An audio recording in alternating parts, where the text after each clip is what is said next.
If you're not happy in the U.S., if you're complaining all the time, very simply, you can leave. You can leave right now. Well, they're very unhappy. I'm watching them. All they do is complain. So all I'm saying is, if they want to leave, they can leave, John. They can leave. They can leave. Welcome back to Harwell. The president has said multiple times over the past couple of days that if the freshman Democratic Congresswomen don't like America, they should leave it. However, as a presidential candidate himself, he campaigned on what a mess the country was in. Let's watch him knock at America. Folks, we're living in a third world country. The American dream is dead. Our country's a mess.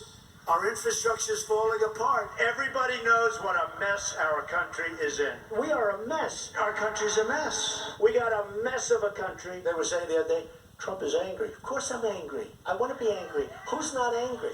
And you know, they wanted me to say, no, I'm really not angry. I'm so happy with the way that the country's a mess. I am angry. Well, back to Mayor Michelle Goldberg, Sir Michael Singleton, and Michael Eric Dyson. You know, guys, and Michelle, every time Trump says something sort of biblical and New Testament, he puts his hands up like Jesus with the Bible pictures. You know, I watched that little hand, you make this little finger, a little circle with your 3 fingers in the air, and then you speak the divine truth.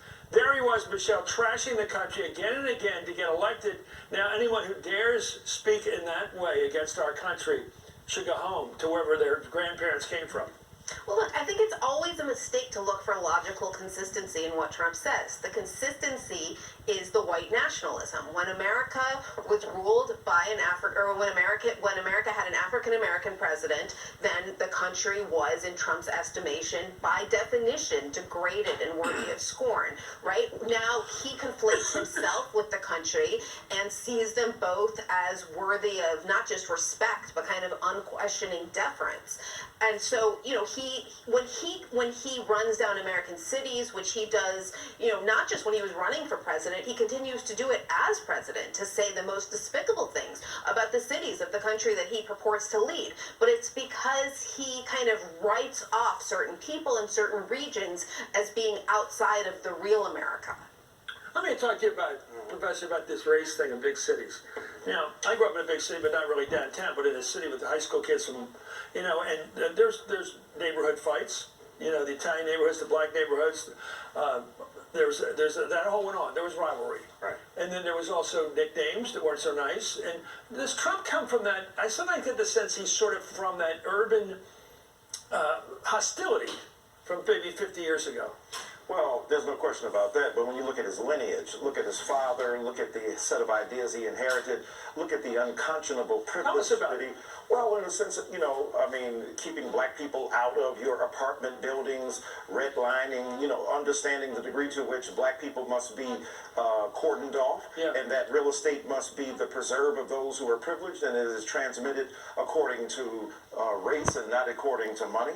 So the reality is that Donald Trump has inherited a vocabulary of racial animus and hostility that he instinctively now passes along to the country. And so when you think about logic, you know, Michelle Goldberg's point there is that at the root of all of this is the understanding that white supremacy continues to be contagious and radioactive to others, and yet that is the bellwether for Donald Trump presidency, and he continues to reign that, you know, tone, so to speak, in ways that people who hear. He reminds me of a guy driving a car through tough traffic in a city on a 95-degree day. Man, and anybody passes. And he's throwing the anger and the slur out, and it's all going to solve his problem. Like that, yelling out the window at the other car, is someone going to make the world better. And he's president. He's not driving a cab. Well, I don't think Donald Trump has ever really appreciated the idea that when you're president for everyone. Yeah. Not a third of the country, not a quarter of the country, not just the folks who voted for you, but every single person. And look, I want to remind people of the politics of this, Chris.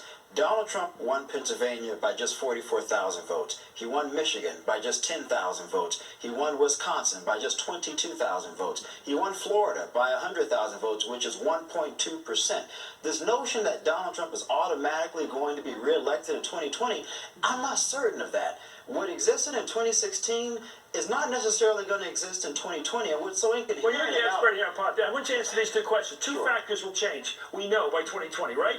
One is Hillary Clinton won't be running. Exactly. She had some negative vote there because of her long career. Yep. Second thing is the African American vote fell off. It did. In 16. Will it come back out of reaction to him? Because I remember Philadelphia, we had Frank Rizzo, Yep. largest black registration ever. Because there's a reason to get out there and vote. He wasn't just feudally dumb and feudally D. He was the enemy.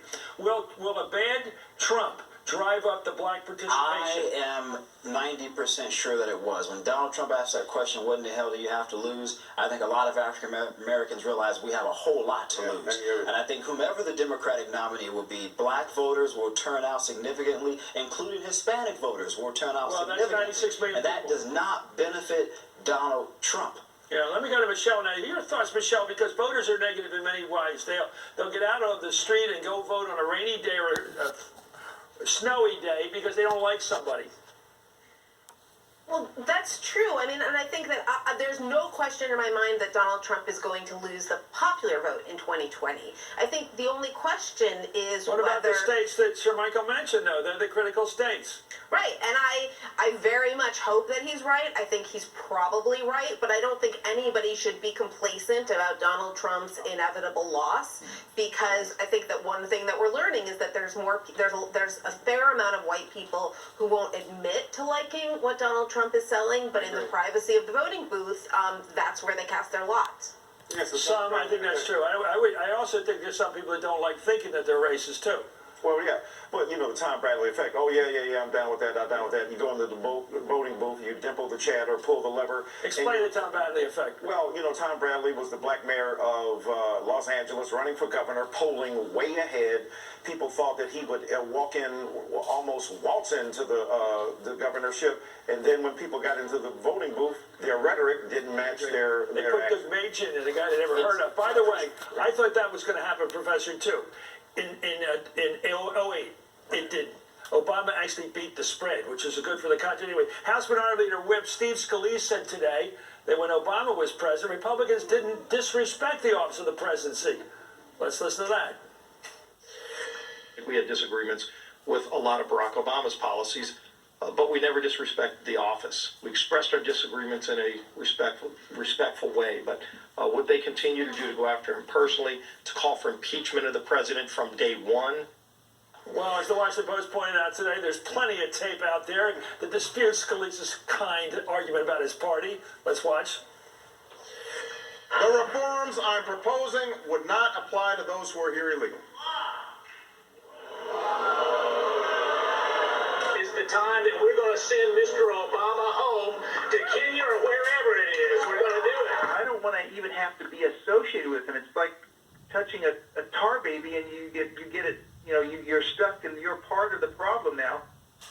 Well, that's unbelievable. Anyway, that was Congressman Lamborn from Colorado, who did finally apologize for that. What do you think? The Republicans are clean on this, that they've never attacked the president, recent president? Not clean, Chris. Excuse my language, but this really angers me. Yeah, I'm a conservative, but there was a huge sense of pride for me to see Barack Obama get elected. I remember I was a student in high school, and I called the superintendent of my district in a suburb outside of Dallas to demand that we get a school bus so that the boys of my high school could go and see President Obama speak. Didn't care about the politics. It was just amazing for me as a young black kid to say, oh my God, look at this black guy, he's the president. And so you have Republicans who are sitting there saying they disrespected President Obama every step of the way. You don't have to like the policies, but why in the hell do you have to disrespect the man just merely because of how he looked? Well, how he looked. Well, I think that's what. But see, this is what Donald Trump has tapped into, right?